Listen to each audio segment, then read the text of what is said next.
श्री बांके बिहारी के चमत्कारी कथाओं में आपका स्वागत है। इस कथा में आप जानेंगे कि श्री बांके बिहारी के राजभोग सेवा अधिकारी गोस्वामी ओंकारनाथ के सुपुत्र गोस्वामी अमरनाथ के बारे में। श्री बांके बिहारी जी ने अपने पार्षद एवं सेवक गोस्वामी अमरनाथ जी को बैंक मैनेजर से कैसे छुट्टी दिलवाई, क्योंकि वो मैनेजर छुट्टी नहीं देना चाहता था, लेकिन फिर भी बिहारी जी की कृपा से उनके पार्षद एवं सेवक उनको कैसे छुट्टी प्राप्त हुई और कैसे बिहारी जी की कृपा प्राप्त हुई, इसका हम दर्शन करेंगे।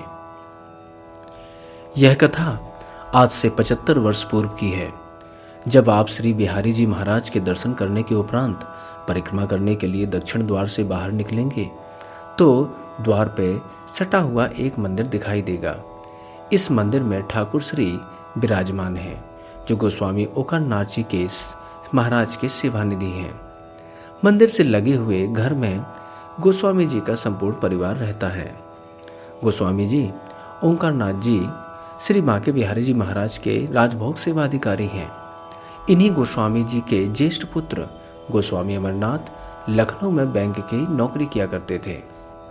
बहुत समय पहले जब अमरनाथ जी की नौकरी लखनऊ में लगी तो घर से विदा होते समय पिताजी ओंकारनाथ जी ने उन्हें हृदय से लगा लिया।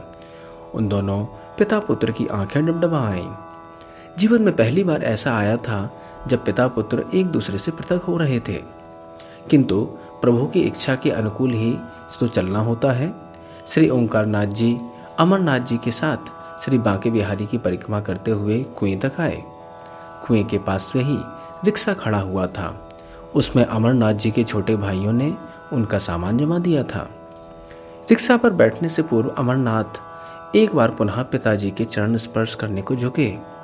पिताजी ने उन्हें बीच में ही रोकते हुए कहा, बेटा, कमाना खाना तो जीवन की गाड़ी की घड़घड़ के समान होता है। असली बात तो यह है, जीवन के दायित्वों को निभाते हुए भी अपने प्राण आराध्य श्री बांके बिहारी जी महाराज की सेवा का कोई भी अवसर अपने हाथ से नहीं निकलने देना। कुछ भी हो, कहीं पर भी रहना, जब भी श्री बांके बिहारी की सेवा हो तो सेवा के लिए अवश्य आ जाना। जवाब में अमरनाथ जी के रुंधे हुए गले से शब्द बाहर तो नहीं आए, किंतु मन में कहीं बहुत गहरे उन्होंने उन शब्दों को चुपचाप बसा लिया था। प्रतिवर्ष जब उनका बिहारी जी महाराज की सेवा का क्रम आता तो वे सपरिवार वृंदावन आते, श्री बिहारी जी महाराज को विविध भांति लाड लड़ाते और उनकी सेवा करते और तत्पश्चात पुनः लखनऊ लौट जाते। ऐसा बहुत समय तक चलता रहा। एक बार किसी गलत फहमी के कारण उनकी बैंक मैनेजर से उनकी अनबन हो गई। तब तो बात आई गई सी हो गई, किंतु बाद में मैनेजर मौके पर उनको काम में रोड़े लगाने लगा। वह सिलसिला कई महीनों तक यूं ही चलता चला गया। अमरनाथ जी ने मैनेजर को कई बार समझाने का प्रयास भी किया, किंतु वह था कुछ न समझने को तैयार, अतः कोई समाधान ही न हो पाया। फरवरी महीने की आखिरी तारीखें चल रही थीं। एक दिन गोस्वामी अमरनाथ ने मैनेजर के चैम्बर में प्रवेश कर एक कागज उनकी मेज पर रख दिया। मैनेजर कुछ काम में व्यस्त था। आहट पाकर उसने ऊपर नजर उठाई। एक बार अमरनाथ जी की ओर देखा और दूसरी बार कागज की ओर। बड़े ही अनमने ढंग से उसने उस कागज को उठा लिया और पढ़ते ही उसकी त्योरियां तन गईं। वो कहने लगा, मिस्टर गोस्वामी, ये मार्च का महीना शुरू होने को है और आप लंबी छुट्टियां चाहते हो? यह कतई संभव नहीं है। मैनेजर ने प्रार्थना पत्र एक और सरकाते हुए कहा। ओंकारनाथ गोस्वामी ने के पुत्र अमरनाथ ने कहा, सर, बात यह है कि मुझे बिहारी जी की सेवा के लिए शामिल होना आवश्यक है। मुझे वृंदावन जाना ही पड़ेगा, अतः आप मेरा अवकाश स्वीकृत कर दें। अमरनाथ जी ने इस प्रकार से अनुरोध किया। मैनेजर ने कहा, oh, it is not possible. Manager ने किस प्रकार कहने पर, यह क्लोजिंग का समय है। आप नहीं जानते हैं क्या कि फालतू के कामों के लिए छुट्टी मंजूर नहीं हो सकती। गोस्वामी की तो कान में मानो पिघला हुआ शीशा ही भर गया हो। फालतू का काम सुनते ही अमरनाथ जी को ऐसा लगा जैसे उनके कानों में किसी ने पिघला हुआ शीशा भर दिया हो। उनके मन ही मन ने बिहारी जी महाराज की प्रार्थना की कि इस मूर्ख मैनेजर को क्षमादान दें। यह नहीं जानता कि यह क्या कह रहा है, किंतु वृंदावन जाने में अड़चन आते देख वे खिन्न हो गए। उन्होंने अपनी प्रार्थना पत्र मेज पर से उठा लिया और चैम्बर से बाहर आकर निकलते हुए कहने लगे कि यदि मुझे अपनी सेवा में बुलाना होगा तो तुम्हारे रोकने से भी मैं नहीं रुकूंगा। अब मैं नहीं आऊँगा छुट्टी की अर्जी लेकर। अमरनाथ जी का मन दुखी था, काम में मन ना लगा। जैसे तैसे शाम आई और वे घर पहुंच गए। मन में वृंदावन जाने की तड़प थी और तन पर नौकरी की प्रतिबंध की जकड़न। अमरनाथ जी जब घर पहुंचे तो आसमान में अंधेरा गहरा हो चुका था। रास्ते में जो बत्तियां थीं वे जल उठी थीं। घर के द्वार पर पैर रखते ही भीतर से आती आवाज़ों ने उन्हें बच्चों और धर्मपत्नी के उत्साह से परिचय करा दिया। सभी प्रसन्नतापूर्वक वृंदावन जाने की तैयारी में जुटे थे। उनकी पत्नी कभी कपड़े ठीक करके रखती तो कभी दूसरे सामानों को। बच्चे दौड़ दौड़ कर माँ का हाथ बटा रहे थे। अमरनाथ के पैर एक क्षण तो द्वार पे ही ठिठके। वे सोचने लगे कि जैसे ही इन सबको पता लगेगा कि मेरा अवकाश मंजूर नहीं हुआ है, इन सब का मनोबल टूट जाएगा। किंतु करूं तो क्या करूं? कोई रास्ता ना पाकर वे घर में प्रविष्ट हुए। अमरनाथ जी को देखते हुए बच्चों ने उन्हें घेर लिया और वो कहने लगे, बाबूजी, अम्मा ने मेरे लिए लाल शर्ट रखी है। किसी ने कहा तो दूसरे ने अपने खिलौने न ले चलने की शिकायत की, तो तीसरे ने तीसरी बात और चौथे ने कोई चौथी बात। अमरनाथ जी ये सबको हाँ हूँ कह के बहलाए।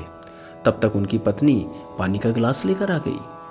पानी पीने के बाद पत्नी ने अनुभव किया कि अमरनाथ कुछ परेशान से लग रहे हैं।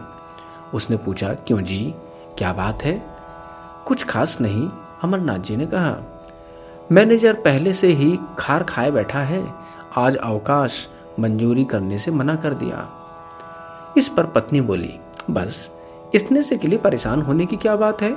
श्री बिहारी जी को बुलाना होगा तो वे ही खुद न खुद कुछ रास्ता निकाल लेंगे। ओंकारनाथ के पुत्र अमरनाथ ने कहा, हाँ, मैं भी यही सोचता हूँ, जैसा उनकी इच्छा होगी वैसा ही होगा। अमरनाथ ने दीर्घ श्वास छोड़ते हुए कहा। स्वामी हरिदास जी की एक पंक्ति अनायास ही उनके ओंठों पर स्फुटित हो गई। चली तिनका ज्यों बयार के बस, ज्यों ज्यों चाहे त्यों त्यों उड़ाए ले डारे डारे अपने रस। तो यह पंक्ति उनको बार बार स्मरण आ रही थी। इधर बैंक के सभी कर्मचारी जा चुके थे, किंतु 2 चपरासी अभी अनमनी से बैंक में ही बैठे थे।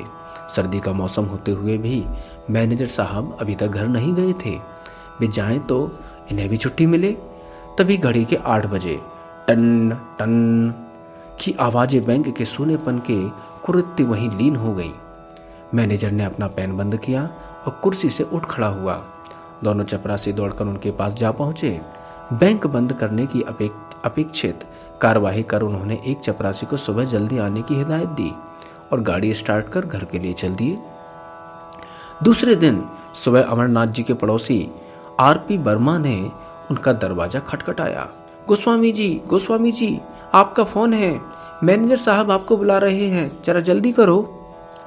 दरअसल अमरनाथ जी ने बैंक में अपने पड़ोसी का फोन नंबर दे रखा था, तभी कभी विशेष काम होने पर संपर्क हो सके। सुबह सुबह मैनेजर के फोन किए जाने पर उन्होंने कुछ विचित्र सी बात लगी। उन्होंने वर्मा जी के घर की ओर लपकते हुए यह सोच डाला कि हो ना हो मैनेजर सुबह जल्दी बैंक पहुंचने के लिए ही कह रहा होगा। उन्होंने रिसीवर कान से लगाया और कहा, हेलो, उधर से आवाज आई, मैं बोल रहा हूं खन्ना मैनेजर। गोस्वामी जी, ऐसा करो, आप अपने कार्यक्रम के हिसाब से वृंदावन चले जाओ, मैं पीछे से सब देख लूंगा। अमरनाथ जी को तो जैसे विश्वास ही नहीं हुआ।